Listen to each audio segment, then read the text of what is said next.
Okay, we are live and recording. This is another episode of Corporate Life is Hell. I am super glad for all of you that have joined us today. Let me make a comment about Corporate Life is Hell and our title. I know it's a little bit irreverent, and that's intentional. Our premise, our belief is that anybody who's spent enough time working in the corporate world, climbing the corporate ladder, has discovered somewhere along the line that it can kind of be hell sometimes. And while it doesn't necessarily have to be that way, we recognize that's people's experience. It is definitely our belief that it doesn't have to be that way, and that what makes the difference is leadership. Corporate hell is almost always a result of failures in leadership. And while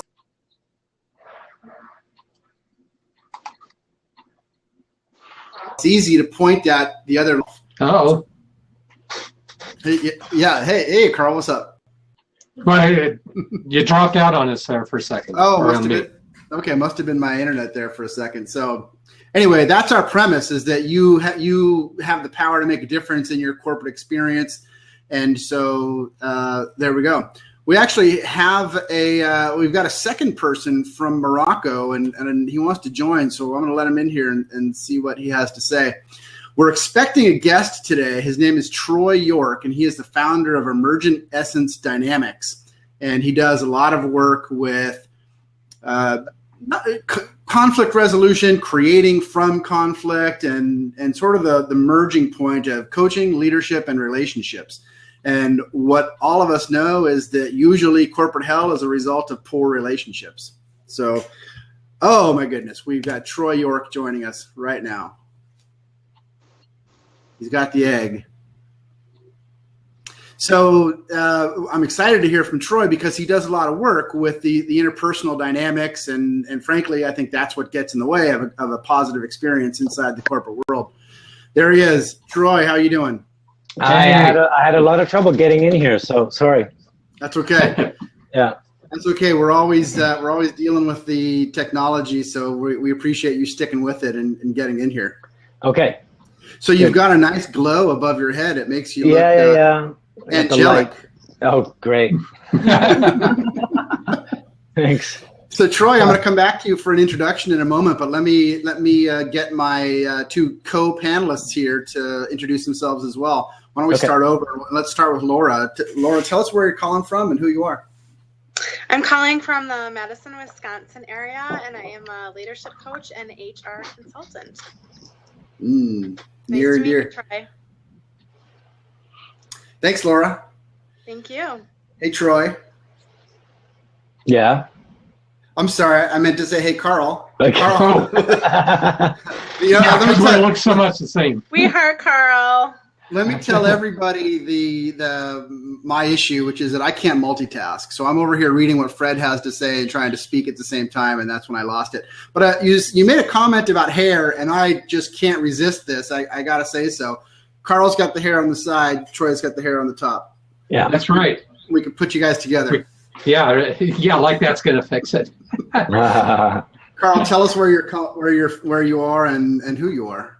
So I'm in northern Colorado, just about an hour north of Denver in the United States, and I am a small business coach. So I work with people who are growing small businesses, but I also do a lot of work with people in corporate environments too.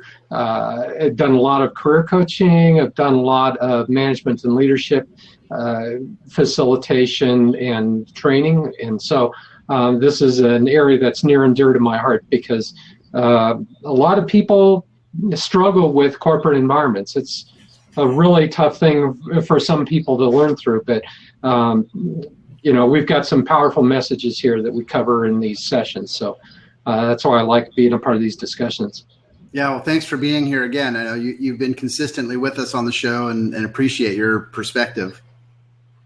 Good. So I want to make a quick shout out to Chi. Chi Fan was here, and I hope that she's getting her technology taken care of. It would still be great to see you join, Chi, if you can. But without further ado, I want to do a more formal welcome to Troy York, our special guest. Troy is the founder of Emergent Essence Dynamics, and we'll find out a little bit more about what that is. But first off, Troy, I just want to find out where you are today and just tell me a little bit about yourself. Yeah, right now I'm just outside Toronto, in Canada, in a small town called Belleville. So I'm at home with my family. Normally I'm in Paris, France. That's where I do most of my work out of. That's where I'm based. So I work all around Europe mostly, delivering trainings on EED, Emergent Essence Dynamics. Also, I'm a senior trainer for the Coaches Training Institute. CTI faculty member. CTI faculty member, yes. Yeah. Cool. Thanks for joining us, Troy. So we've got several folks here. Fred's here. Shannon is here. Tawil, Wahid. I want to remind you guys that we would love to hear your questions posed for Troy. And at some point, we may swap out some seats as well if anybody wants to join us live. So Troy, let's find out a little bit about this thing called Emergent Essence Dynamics. It's a cool sounding title, possibly a little esoteric or sophisticated. Help me and our viewers understand what Emergent Essence Dynamics is all about. Okay. It's a system that works with human behavior and relationship and the dynamics that are happening externally between people and internally within a person. So just at the basis of that, it is a system that enables you to very, very, very quickly access the core being of the person and help them access their more creative, innate nature, as opposed to their exterior mask. We have both going on. We have something driving us from the inside that determines how we are behaving on the outside. And what we're doing is we're creating a balance or a reconciliation between the two so that people are behaving more congruently and that they are able to manifest their most creative ideas. So if that sounds esoteric, it is kind of esoteric, but it also is pretty practical. Yeah. So Emergent Essence Dynamics. When we think of essence, that is our innate self, our innate nature, our most creative, limitless self. Yeah. And what we're doing is we're opening access to that for the person. Emergent, meaning what is bubbling up, what is trying to happen in the person, with everything that they are doing and everything happening around them, that's provoking something from their essence to come through. What I love about the work you do is this whole idea of our essence and what that means, because so many of us, aren't always aware of it. In fact, a lot of us, we get to a certain point in life, and that's when we discover, or we start to get really more curious about who we are. That's right. Yeah. What it does is, as we go through life, we become more aware of how we've conditioned ourselves to be by our environment, by our people, as opposed to who I really am innately within myself. Yeah, and you mentioned the mask that we wear. That's right. So we are, at once two different people. We are the mask we've built, and then we are the interior consciousness, soul, whatever you want to call it. And so what EED does is it helps us, one, let go of our mask so that we can more readily shift and change our masks as appropriate for whatever situation we are in, so that we have more range, but also to know ourselves so intimately well that actually it's the creative self that takes control, not the mask. Mm-hmm. What you're talking about here is duality. Is that right? That's right. A lot of duality. Yeah, we're the only... Go ahead. I have a question for you, Troy. I mean, the big fear I see that people have is that if I don't put on my mask and I show my true self, that people won't like it, that they like the mask better than the true me. And, that's the big fear that holds people back. And, there's some truth to that, I guess. So how do you deal with that? Well, the main way is that is a fear-based belief, right, coming from an emptiness, which is the opposite of essence. So when we are disconnected with essence, you could call it as fullness. I am everything, and I'm absolutely equipped to be everything, but if I'm disconnected from that, then I have this core underlying belief that says I really am nothing because I feel nothing. So that's what creates the fear that if I let go of my mask, my identity, nothing is left. Therefore, all kinds of different belief spheres can come in. They won't like me, I won't survive, but all of it ends up equaling death. So the work we do is, first, we're not going to rip the mask off. What we're going to say is, connect first, plug into discovering what is your essential self. What is the experience of being plugged into your own essence? From there will be some essential qualities you feel, which can be, one, vulnerable invulnerability, meaning I can completely expose myself while still feeling I can never be harmed. That equals strength as well as courage. Cool. There can be the feeling of love or peace or perfection, acceptance. Everything around me is as it is, it's meant to be, and I'm a full participant in it. There's where I don't even call it courage. It's just I am here, I am. So then it's much easier to not necessarily lift away the mask, but loosen my desperation to cling to it. Yeah. Oh, I love that. Not be controlled by it or dependent upon it. That's right. Then it allows me to exchange and shift masks. Because what we are not teaching is that you need to live life without a mask. That is impossible. You need an identity in order to function, because we live in a world of duality, right? We need to present. We always give an image, but it's what's driving me from behind that mask. That's what we're plugging into. Yeah. And it's also recognizing that mask for what it is. Exactly. And there is a usefulness, and all our identities and masks cultivate strengths. Yeah. And sometimes for the very strengths that we possess, we've been criticized for them, and therefore we hide them.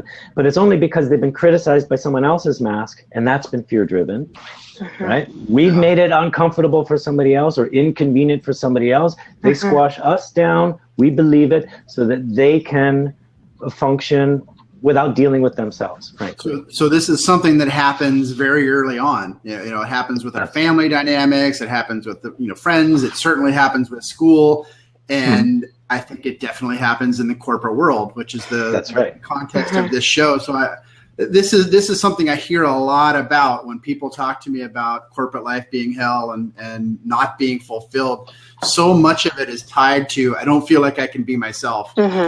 So that I guess we wear multiple masks, don't we? Like, I think we're always wearing a mask, even in where we're fully comfortable, but then we go to work and sometimes we put on a completely different mask, or we narrow that mask tremendously to be, to fit what's expected in this environment. That's right. Or who they want you to be.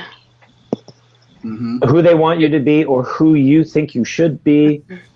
And it's driven by many things, whether it's driven by validation, acceptance, winning love, or whether it is to protect weakness, or from shame. Or from shame. Yeah, right. Definitely.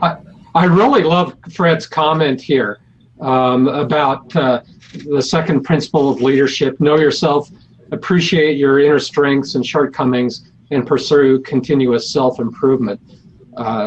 Strong linkages to every one of those things. That's right. An EEG principle, I'll say, is a mandate, or is what I'll say, is that you must know yourself first in order to get to know others.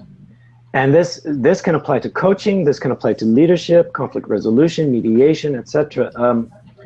When we train coaches, we say, know yourself first before you start to even think about trying to transform somebody else. Because it's actually, in EED, there's no such thing as creating a transformation. The transformation will naturally arise as soon as you accept what is right in front of you and become fascinated with it. Because a lot of times we judge what's in front of us, and then we try to create from that judgment, which means then we're manipulating the reality around us and not actually taking the gold out of it. Yeah, I wrote a note about judgment here, and I thought we would get onto that topic today. I think it's an element that is at the heart of most of corporate hell.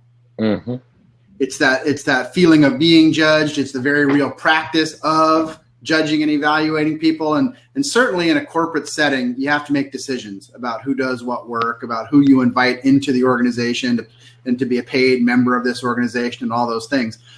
But the whole practices, so this is near and dear to my heart because I was in the world of talent development for a long time and talent management. And I think there's a potential to take it a little bit too far and start to look at all the people in an organization as objects, and you're creating judgments and evaluations on what people are capable of and moving them around.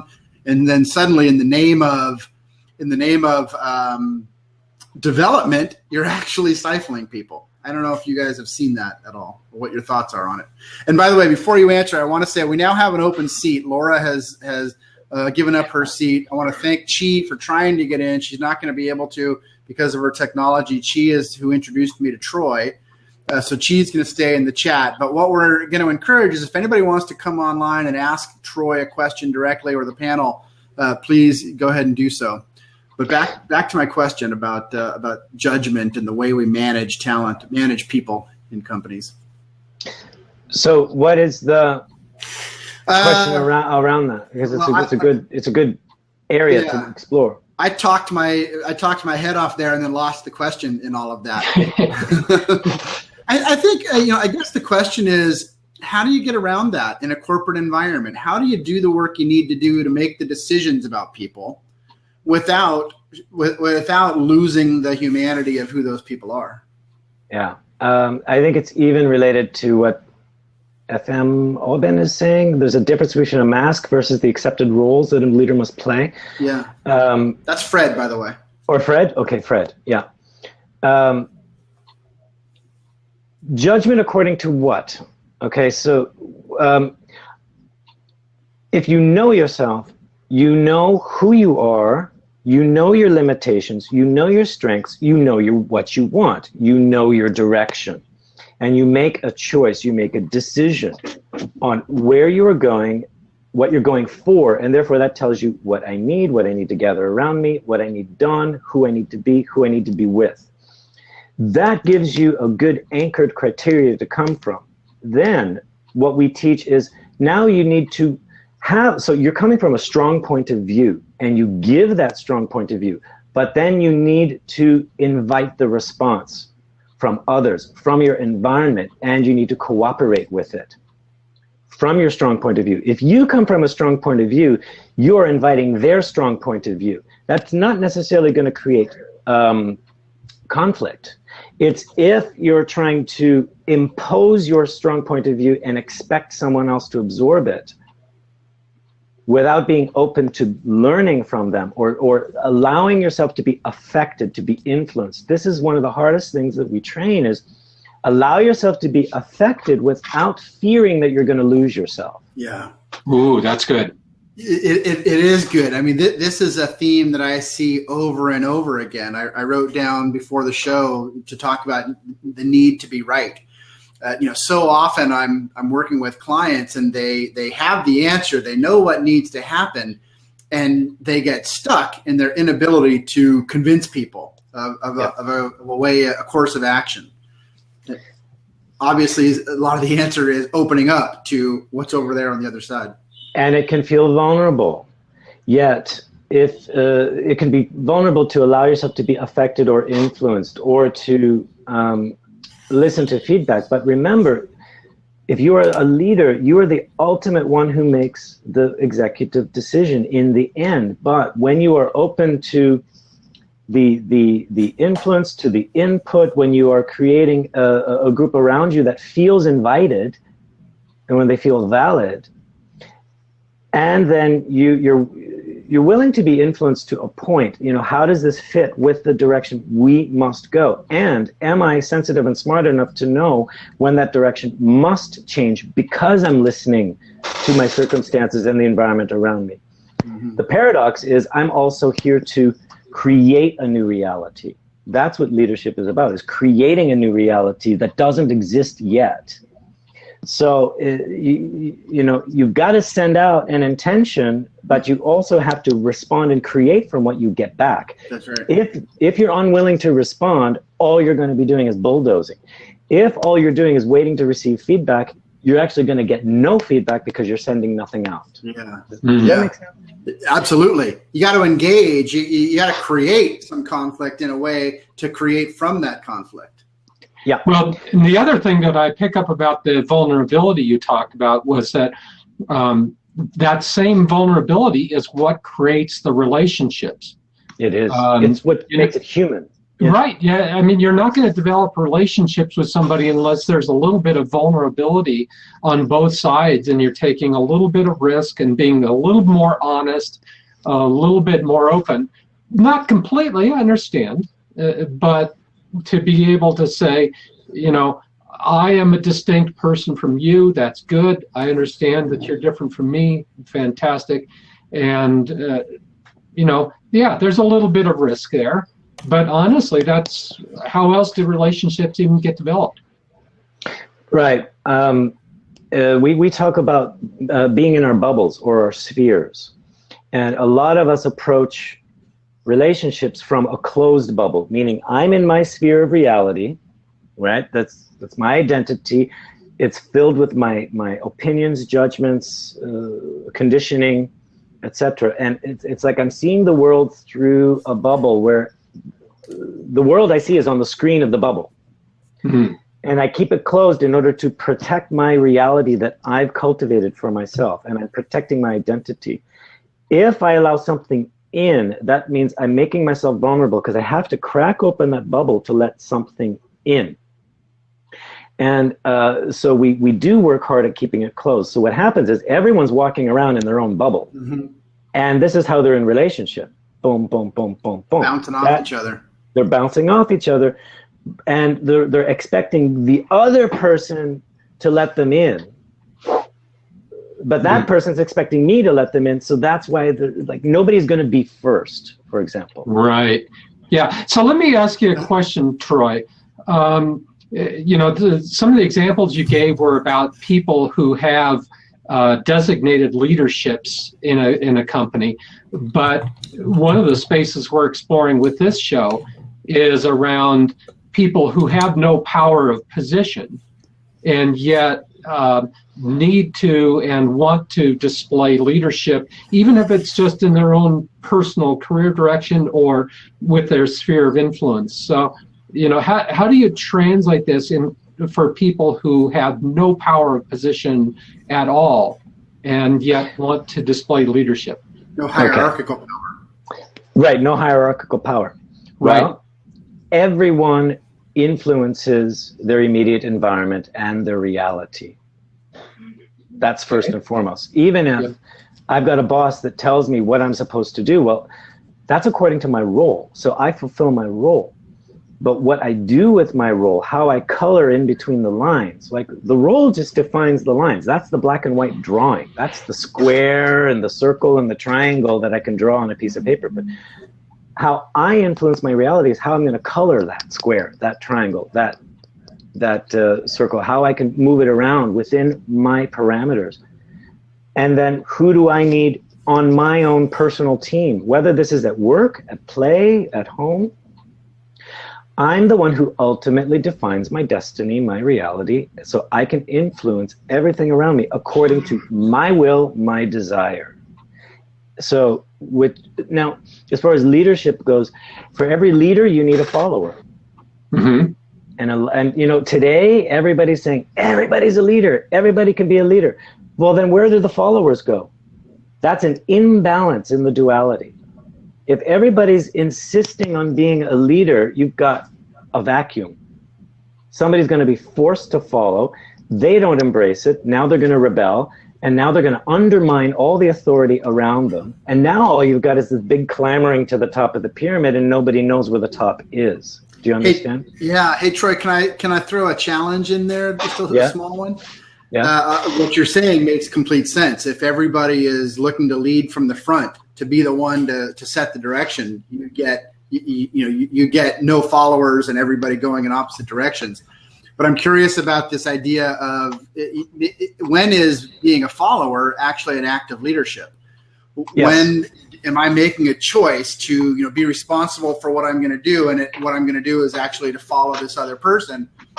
when I say everyone's a leader, I look at that as the leadership act. I'm taking responsibility for doing that and deciding. I'm aligning with this person. I agree with what they're doing. I want to follow that. Exactly. If you're in a polarity, a relationship of opposites, which is, for example, leader, follower, what's my role? I'm in the follower role right now. They're in the leader role. So I need to endow and empower them as the best capable leader. They're going to endow and empower me as the best capable follower. So we complete each other in that unit. Now, what might happen is we could flip-flop. Sometimes I'm the leader. Sometimes they're the leader. But if we're both trying to be leaders or both trying to be followers, it's out of balance. Yeah. So the key is to be... the orientation. Yes, it's the orientation. And now be an intelligent follower. Yeah. Meaning focus on the brilliance of your leader and demand the brilliance of your leader. Demand their responsibilities, that they are aware and being responsive. Demand from yourself that you are being responsive in your role so that you are completing each other. And if this leader is not doing their job and you can do it better, then choose another leader or do it better. Yeah, that's your leadership choice right there. Right. I'm going to welcome Chi in just a moment, but I want to say we had a great comment from Tawila, our friend in Morocco. Tawila says all the personas are the leaders of themselves. I think he's saying what we were talking about, which is each one of us bears the responsibility of first and foremost leading ourselves and our choices and our choices to follow somebody else. Fred made a good point here. Before accepting the mantle of leadership, you must prove that you can follow. Yeah, that is good. That's a Very very Thank you, Fred. It's a very important point. Fred, I think Go ahead. I think I remember seeing that Fred had spent a lot of years in the military, and I would think, forgive me, Fred, if I got that wrong, but I would think that's a lesson that you probably know better than the average person from that experience. Look, if you are not going to be an intelligent follower, meaning fulfill your role to the best of the ability, you're actually not going to make a very good leader, because one, you'll have no empathy or compassion for your followers because you never actually were a follower yourself. So you won't know how to cooperate with them. You actually may just lead by force and might as well be a dictator if you have no compassion for your followers. They are a partnership with you. And each has its own job to complete the polarity, to lead or to follow, but it is a full partnership, and one, they interact, they're interdependent. One cannot act without the other. That's right. Otherwise, you're in a vacuum. I want to welcome Chi Fan. Chi is the one who first introduced me to Troy, and so I know Chi had a few technology challenges. I did. So can you hear me at all? You can't can hear me completely. Yeah. Yes. Okay, finally. So this is the first time. So I'm sorry if I missed something, because there was a point and I couldn't hear you at all. Troy, did you mention a specific story, maybe an example where the experience of someone in the position of a follower could then apply the EED principle and have the experience of their relationship with leadership, following and leading actually transformed in the work that you've done with organizations? I could say even just how I set up the dynamic in my courses, where I'm leading the course and I've got my participants. I'm demanding that they lead within themselves first. They need to know themselves before they start pointing fingers at who needs to step up or who needs to be better or who needs to be aware. Also, I will not allow them to depend on me to feed them information. At first, I give them the information they need, but then at a certain point, I hand over the leadership to them so that they show me that they understand, and that is by leading me. So in fact, I design in my courses a mutiny. I want a mutiny. Really? Yes, that shows me that they're absorbing everything they've got. Instead of blindly following me, I want them to intelligently follow by intelligently leading me. I need some pushback in order to make me a better leader. Mm-hmm. Yeah. So if say, for example, I understand this concept, I'm in a corporate world, but my boss doesn't, know about this, how would I kind of, so be a leader and being essentially what I hear is being proactive and almost trying to influence you into the dynamic. Would it work if only one side knows and applies the principle, or can I actually, somehow make the other person play in this this new field as well, just by the power of influence? Yes, we're always playing games with each other. So, for example, you have your boss. You have a meta role of he's the boss, you're the employee.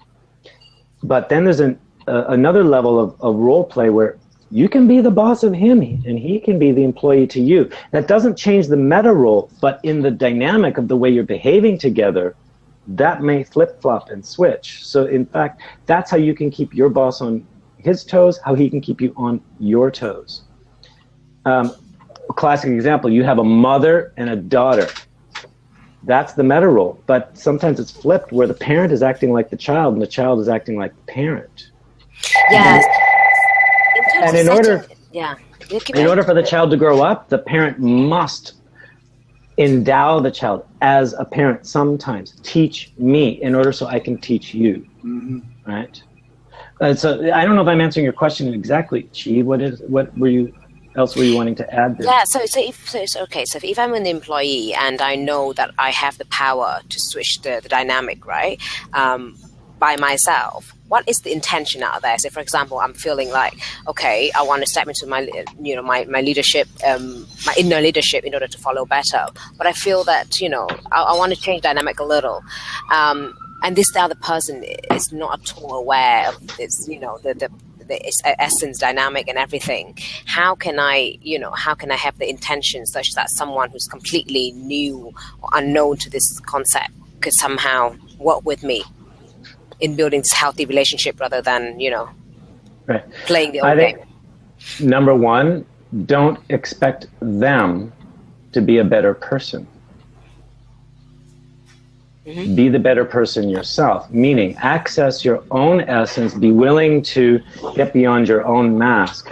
What this is an act of humility, and this might sound very, very, very strange. But if you keep pointing the finger, waiting for your boss to be a better boss, a better person, it's going to get mirrored right back to you. He's going to wait for you to be a better employee. Everybody's saying you be first. So what this might mean is, and it's going to feel like you're taking it up the ass, you've got to have an act of humility to, you could say, you got to give them what they're fighting for. Give them what they want. If they're constantly badgering you, overworking you, demanding, it's never good enough, you got to think, what are they really playing here? What is missing in them that they're using me to fulfill?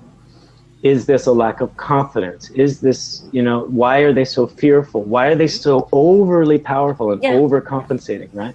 We have 4 ways of playing with the polarity swing. We all swing from one side to the other.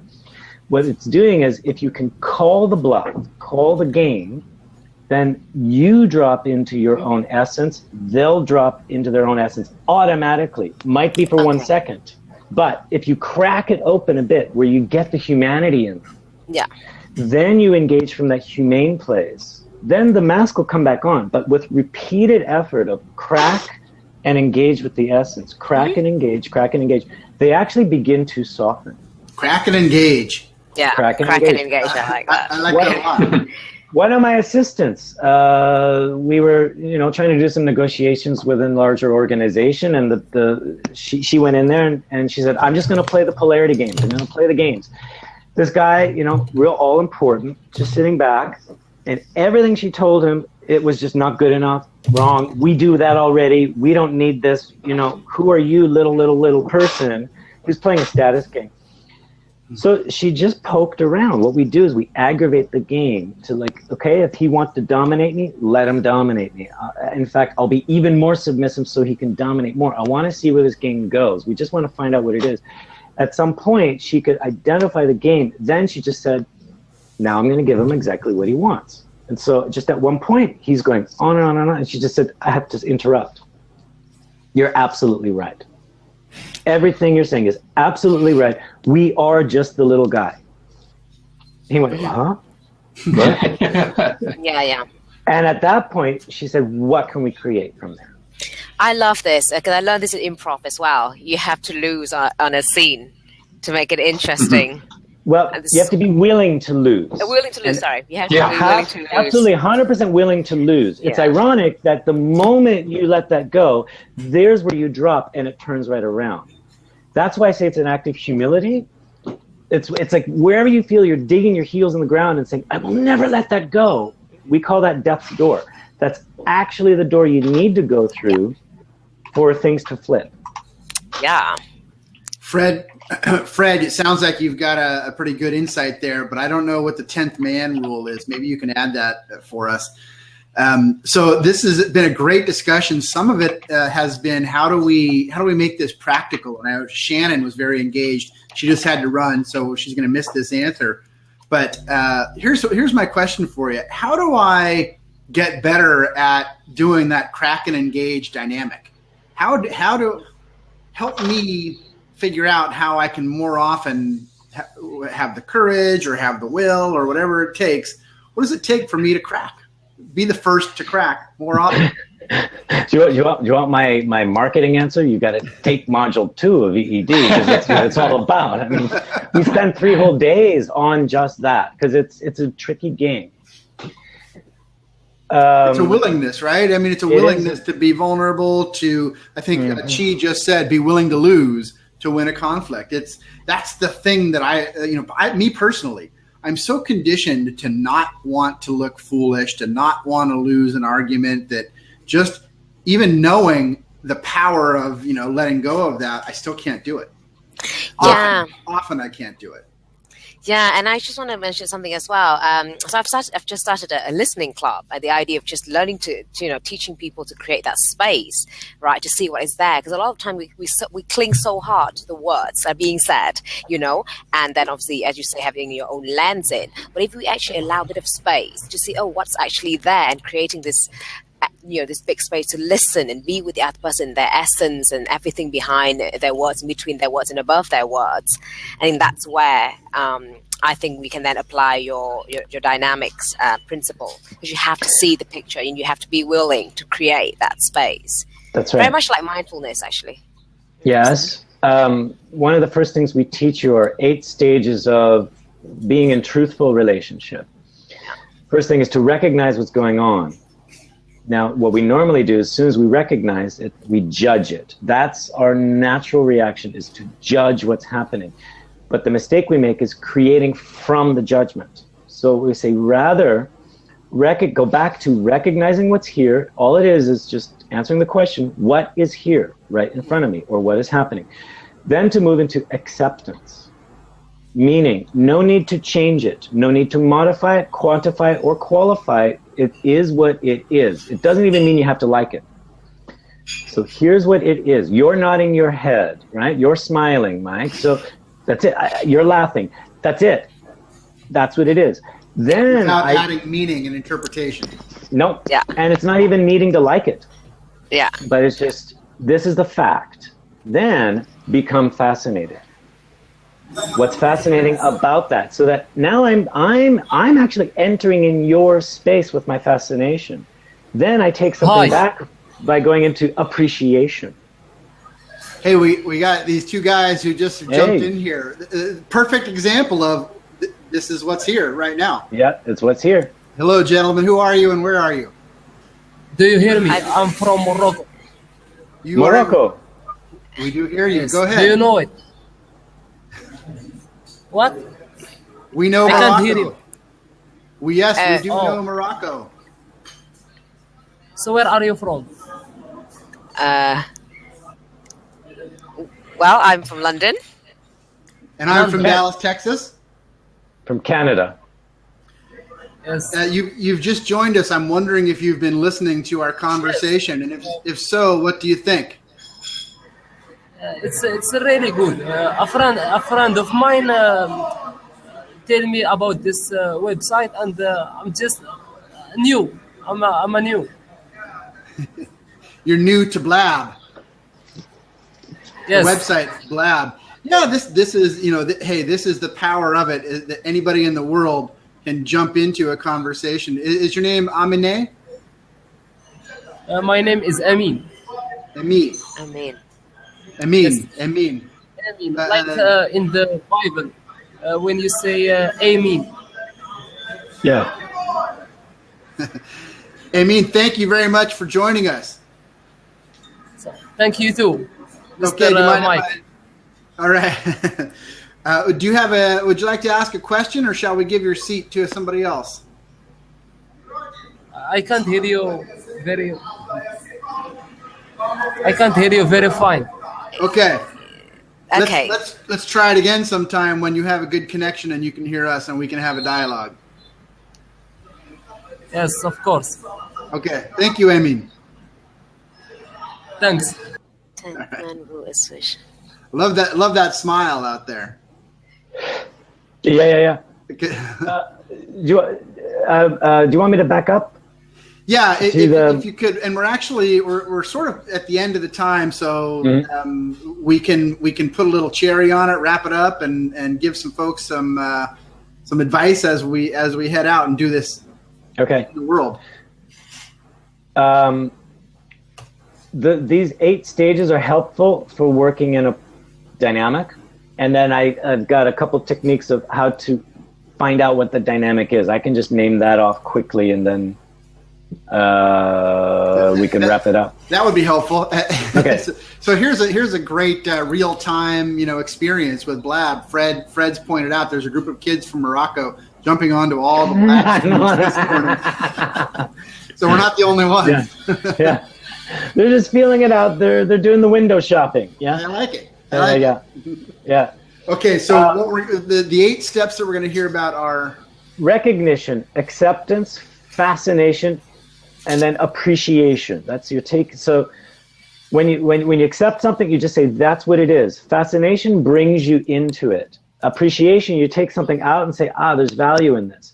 Then there's enjoyment. Now I enjoy being with this. From enjoyment, now I can begin to engage intelligently with this.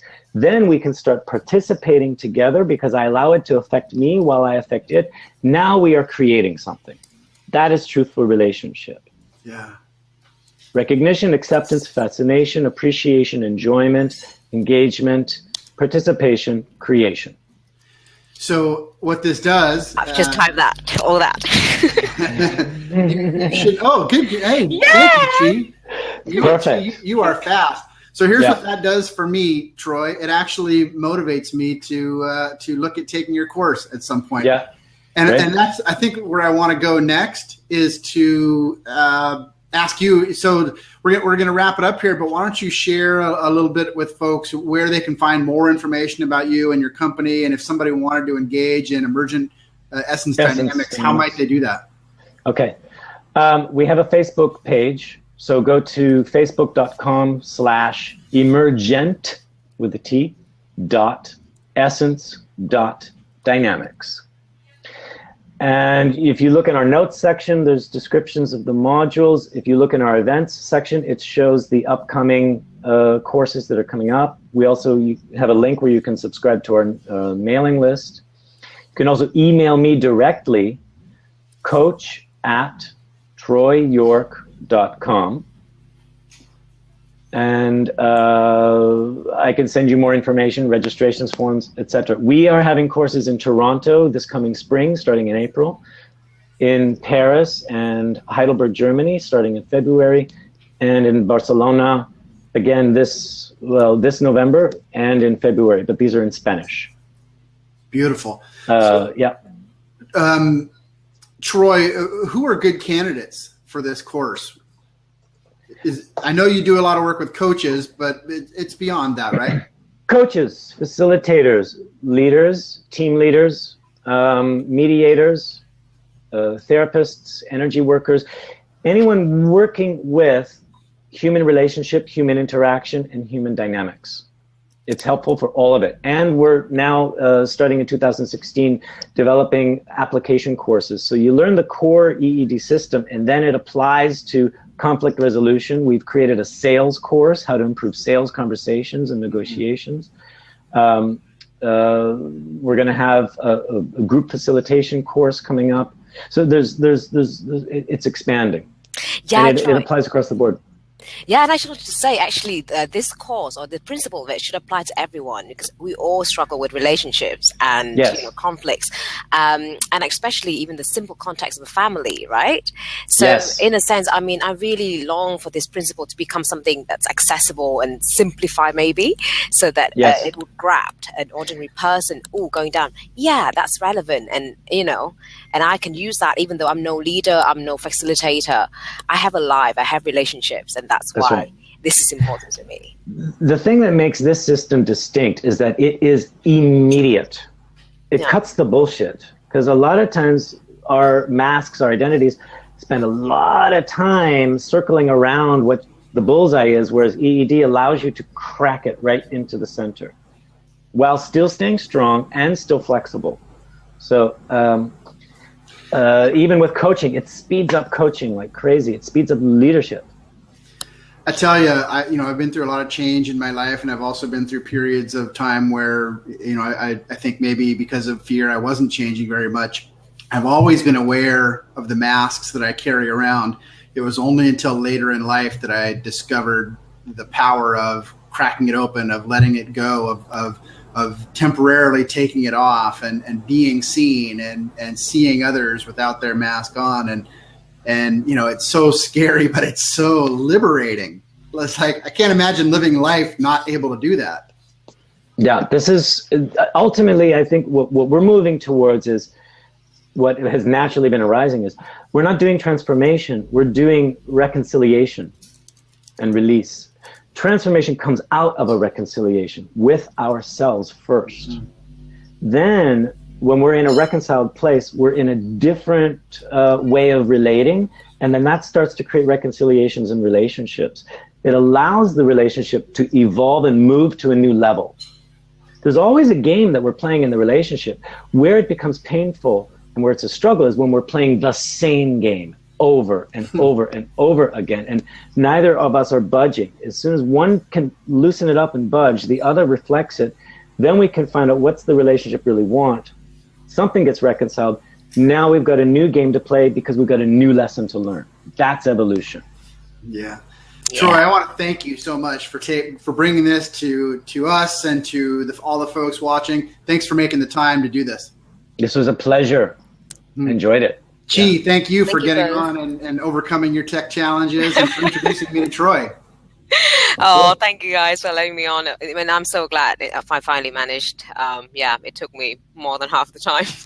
Well, I'm glad I got on too. Yeah. And thank you to everybody who joined. We had a whole lot of people joining, some coming in and out. Several of you stayed the whole time. We really appreciate you being here. We do this show every other week. It's called Corporate Life is Hell. And we do it on the first and third Wednesday of every month at 12 noon Eastern time in the U.S. And be sure to follow us, follow me, follow Chi, follow Laura, follow Carl, even follow Troy. And we'll be having our show again in the future, and we can't wait to see you there. Perfect. Thanks, See you everybody.